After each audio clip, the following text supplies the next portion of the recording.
Hey guys, Jeff here again, and we're introducing another Smite god. Today we are introducing the god Osiris. So, Osiris, the chief deity of the Egyptian pantheon, minus a couple instances where he, maybe had gotten killed. But, now he's back, he's coming to hang out, and with these, giant weapons of his, he'll come in and pick on anybody and everybody that gets in his way. And got the whole green skin stuff sticking out of him. It's kind of neat. So, Osiris is a warrior. So, you're going to find he's going to be a aggressive type. Get in trouble, get into fights. Get in the way to protect the mage and the hunters and the assassins. Alongside a guardian or two. Just generally cause some trouble there.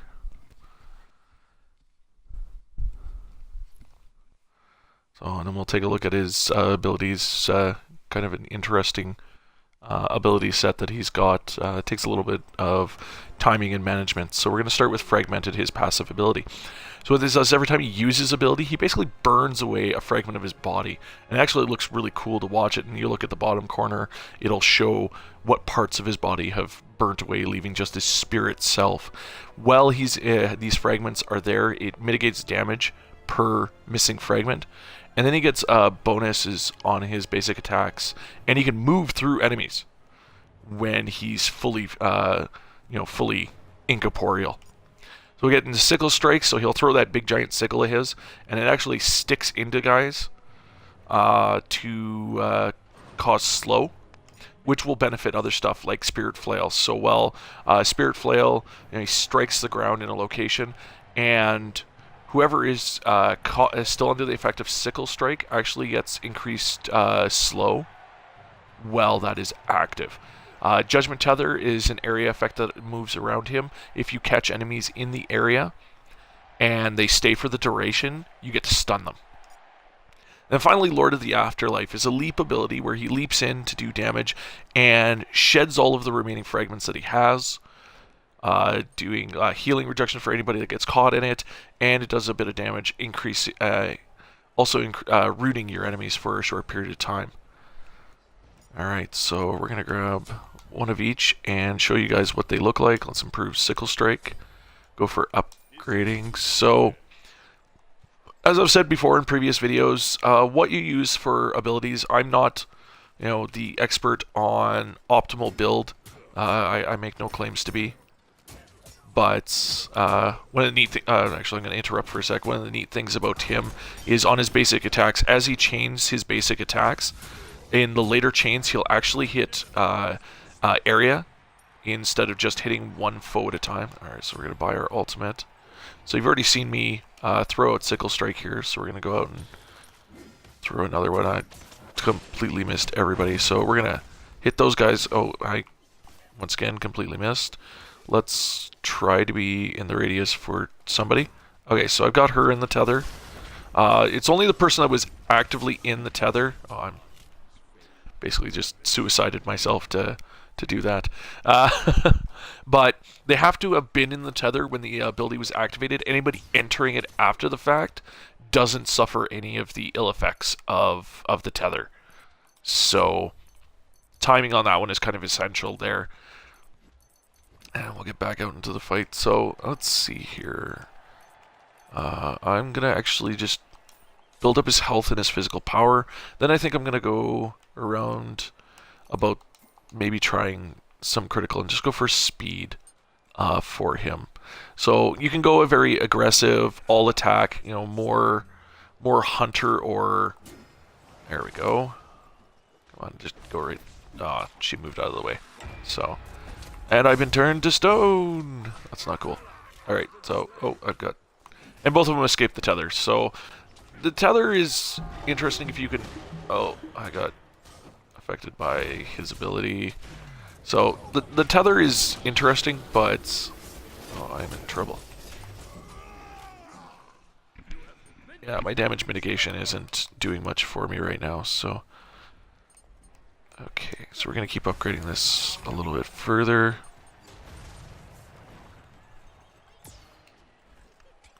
let's go out there and hit you. And add to the slowing effect and just keep swinging until you go down. Thank you. So now I've got you guys all here. Okay, well I'm going to at least catch him. That works. There we go. So now we're having a bit more of a setup here. Okay, so I'm just going to throw at that thing, and he's going to suffer horribly at the hand of my sickle to the face. So having a decent attack speed and doing a bunch of damage actually is kind of great. Now, if you look at his body, you can actually see where parts of his body have already started to fade away. Oh, like, there goes my head. My head's no longer in the game. I've moved on. Oh, no, no. They all got away. There. Almost. Okay, let's get out of there because I'm taking a lot of damage. So, you know, that thing I keep on saying about actually paying attention to your health, and yeah, I gotta work on that, especially when you're playing aggressive guys like him. You don't want to kind of write yourself into a corner there. There we go. Timing. Okay, let's get out of there. I'm in trouble. I'm actually gonna make that. That's gonna end up disappearing in a couple of moments here. So we're gonna go heal and finish upgrading here. So I actually want both of this tree. So I wanna continue to keep slowing my foes down. Oh, you really don't want me to pick on them, do you? There. Oh no, I've been turned to stone. Help! I need to get out of that. The problem is if they all move all over the place. There we go.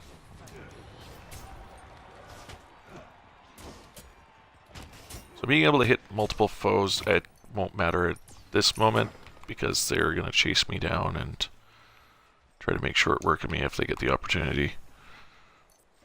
So, yeah, working with your team, I'm obviously not setting a very good example here on that one, but working with your team, if you have healers, stay in range of those guys if you can, especially if you're up in front getting really close, because you're going to be getting hit by a lot of attacks unless you're really good at moving around your enemy, which, you know, is harder than it sounds. I don't just kind of dance around them. Some guys have kind of got the knack for it. I don't quite have that knack just yet. Like, if you're really good at dancing around, you know, especially ranged enemies, they may actually never hit you. Or if they do, they're not going to hit you very often compared to how often you're going to hit them.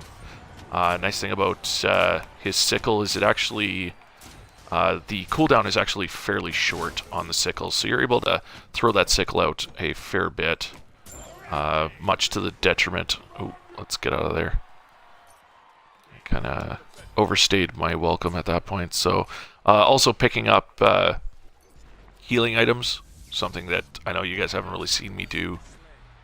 It's one of those things I don't really think about when I'm building and playing, but I probably should more if I want to get considerably better. But buying actual consumables could greatly aid your ability to stay out on the battlefield. So with Osiris, I find I can be fairly aggressive. I do have to watch my health, especially early in the game, but once I kind of get out there and they're oh, I evaded that one. There we go. So let's see if we can run corners around her. So far, so good. Oh, she's got a friend, though. Oh, alright. We're gonna go. As Anubis is trying to make short work of us. So we're not going to allow that, and we're going to head back. Okay, so we're back here. We're gonna heal up, buy new upgrades. Let's increase our critical. I've improved my hit points at least a little bit, that I can stay out there and fight longer. At least a little bit. Let's go and actually improve my all-around damage just by improving my criticals. So, you know, look at that damage spike when I switch to, or when a critical hits. Now that's against minions, and they're... Oh. Tether you in and hopefully stun you. There. And that prevents him from getting away. So that we can... So I'm actually going to go over here and help in this situation. There we go. As they were trying to prevent one of my allies from escaping. So...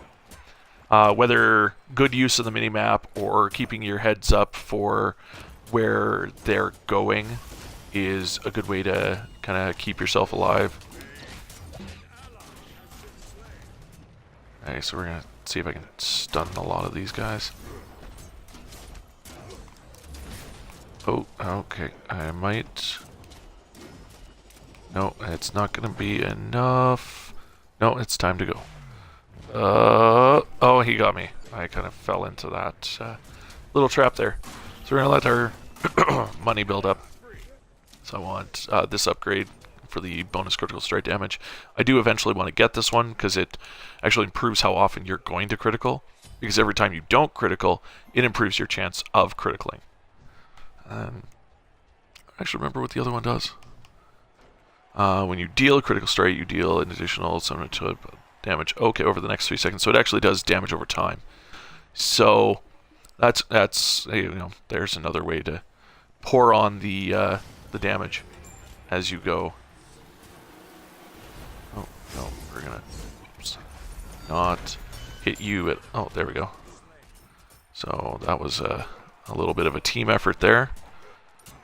So yeah, minion control. I'm actually, for a warrior with not a lot of really big area abilities, his ability to just attack a lot and attack with a build up towards area effect is actually really, really great for dealing with minion control and other little problems like that, or like picking on every god that decides to get in your way.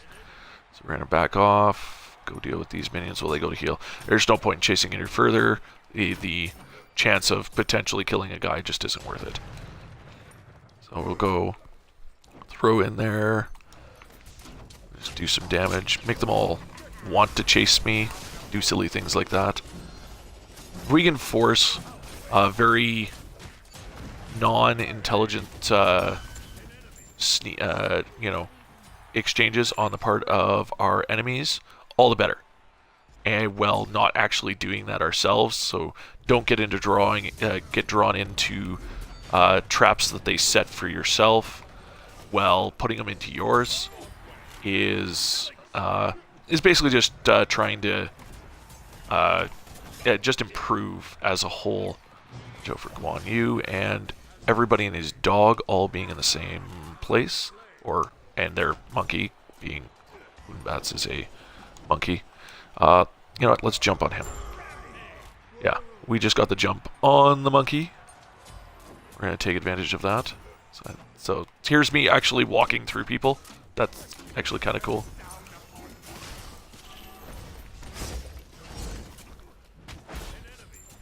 Okay, so we're going to put on the barrage. I think we can actually chase him down enough that we're going to finish him before he gets away. And actually, nope, we're not. We didn't get away. Yeah, so there's a little overzealous on my part. Okay, so there's that upgrade. There's that upgrade. So now we got a couple upgrades out. Now I'm going to be a little while because I got enough of a kill streak that it actually, I guess, balances out. But if you actually die after getting like massive streaks, the game kind of goes, okay, you're going to sit in the penalty box for a little while. Let the other players play for a little while. So kind of sucks when you're the guy waiting, but you know, getting rid of a guy that's got 10 kills in the last, you know... Oh, let's protect him. They're not coming to actually tussle with him, but let's... Ow. Can I not hit? Alright. There we go. And down goes the monkey guy. So, there you go. Aggressive is the name of the game at times with Osiris. Well, paying attention to your health. Using, pretty much you're using Spirit Sickle and now I can't remember the other ability, but your first two abilities, you're going to use those a lot in conjunction to really slow down your enemies, preventing them from really getting away from you, or from your allies who will be, in theory, your mages and hunters will be right behind you, helping you give chase. So if you don't finish them, they will. But there you go. There is Osiris. Thanks for joining me, and I will see you guys again with another intro video tomorrow.